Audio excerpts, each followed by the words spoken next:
Fala pessoal, de volta com mais um vídeo. E hoje eu vou falar um pouquinho sobre uma verdadeira saga para um bloco de uma tal de VPN Turbo, né? O que seria essa VPN? Ela, basicamente, mesmo que ela utilize os protocolos tradicionais, ainda assim, quando eles falham, ela consegue ofuscar o modo de comunicação, aí ela vem com o protocolo KIK, aí ela vem 443, 80, alguns tipos de conexão alternativa que se acaba tendo dificuldade para bloquear. E o Application Control não consegue barrar, ele tá passando, né? Então, para Fire que tem o Application Signatures, passa, e até mesmo o Umbrella. No Umbrella também tem e não bloqueia, tá? Então, acaba sendo um problema, né?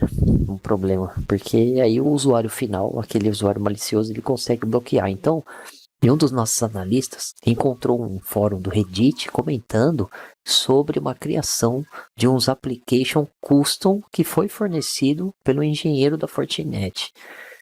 E aí a gente levantou várias evidências, né? Estou narrando para vocês aí como que a gente chegou lá e ainda assim nós vamos validar, mas como está hoje em dia, né? A evolução das aplicações. E aí nem o FortiGate está conseguindo segurar. Descendo aqui, ó, essa aplicação. 21 mil servidores, 111 localizações globais. Eu mesmo nem conhecia. Eu conheço o Proton VPN, né? Outras VPNs tradicionais, beleza, de alguns antivírus que a gente tem, mas não conhecia o Turbo, né? E aí ela está presente em várias CDNs, né? O Zenlayer aqui tem um caminhão de prefixo, muita coisa. Então, mesmo tentando fazer em bloco em L3, enfim, por prefixo, não deu certo, né?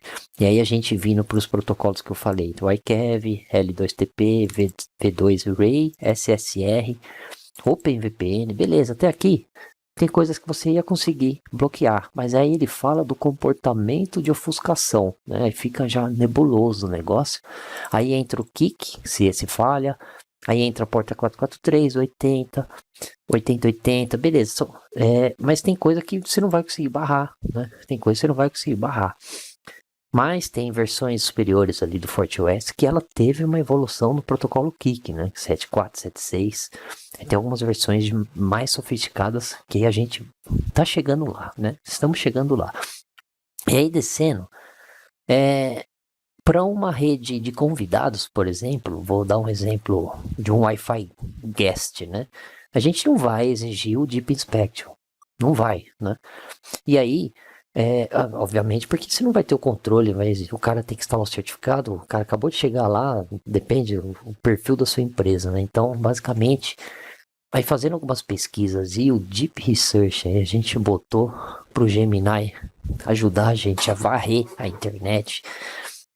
Em busca de alguma informação, a gente chegou em algumas aplicações aqui customizadas, ó, trabalhando em cima da aplicação, né, num comportamento dela, identificado por string, aí ele coloca aqui os ZSE, Flash Button, aí ele pegou algumas coisas, e eu acho que com certeza cruzou com a engenharia da Fortinet, né, que soltaram essa nota aí no fórum do Reddit, ó, revisando, aí eu tô descendo aqui para mostrar, vamos lá, a parte da assinatura, ó, customizada, beleza, aí pacotes UDP ofuscados em portas aleatórias. Então, essa é a primeira assinatura customizada. Isso é para Application Control, né? Coisa que não tem. No meu não tem, Turbo. Mas eu tô alinhando um tema da assinatura lá da licença. E aí eu vou trazer novidades, hein? Se der certo, eu vou trazer novidades para ativar a replicação do FortiGuard, tá? Vou dar um spoiler aí que nós vamos fazer isso aí. Então, voltando aqui no foco, vetor de interceptação, mecanismo de ação e lógica de detecção. Aí ele tem uma explicação aqui, tá? Das 5 assinaturas customizadas. Eu só vou ler aqui o vetor, né? Pacotes UDP ofuscados, TCP Keep Alive ofuscado na camada de rede. Aí ele vai marcar aqui o 0x00, o Flash Button na próxima, disfarce de SNI, spoofing TLS.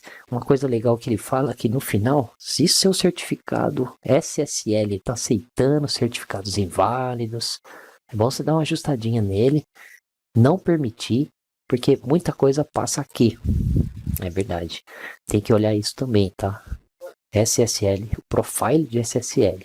E aí, encapsulamento de dados pesados sobre porta HTTPS. Isso aqui é muito interessante. Ele mapeia isso aqui. Mapeia isso aqui, né? Então, client hello, ele especifica esse cara, ó. 160.301. Tipo de assinatura, né? Comunicação VPN ofuscado na porta 8080, mesma coisa. Então, isso aqui são as assinaturas customizadas. Vindo lá pro nosso Firewall. Meu Firewall tá pobrinho. Ainda não tem muita assinatura. Mas eu criei as custom aqui em Application Signatures, né? Então, 1, 2, 3, 4, 5. Quando a gente entra nela, a gente dá um nome para ela e faz esse padrão aqui. FSBID, aí coloca entre parênteses aqui o tipo da assinatura, né, que a gente tá pondo. Então, se eu der um next aqui, um show, consegui clonar isso aqui tudo por CLI, tá? Não bato o martelo ainda, que tá 100% funcional, mas a gente vai ter uma validação em breve, e aí eu compartilho com vocês. Se vocês tiverem alguma informação também de um modo alternativo de bloco que vocês quiser, deixa aí nos comentários desse vídeo, mas dando certo isso aqui, eu vou subir lá no nosso Google Drive, já para acrescentar, porque tem coisa que não tá bloqueando, né? Então a gente vai aproveitar o que temos, né? Vamos aproveitar o que temos. E aí, application control, se você quer incluir o cara lá, vai lá naquele cara que tá na sua regra. Se tiver em proxy aqui já em block, lá eu já joguei para proxy. Então eu entendo que eu não teria que fazer um override, né? Não teria. Se tivesse liberado ali, beleza, mas tá na dúvida, né? Aqui também, joga aqui, block, show, beleza? E aí a gente confirma. Então, e aí põe na regra, obviamente lá, o Kino aqui também, ó. Esse cara aqui não pode estar assim, block. Para muita coisa, eu sei, mas é o jeito, né? Aplicações não mapeadas. Mas mostrando, tá? Ficaria nesse cenário. Então, trazendo para vocês aí um vídeo rápido sobre essa Turbo VPN aí, qualquer novidade. Se vocês tiverem algo similar, um tipo de bloco desses, compartilha aí com a gente. Até a próxima. Um forte abraço. Valeu. Tchau, tchau.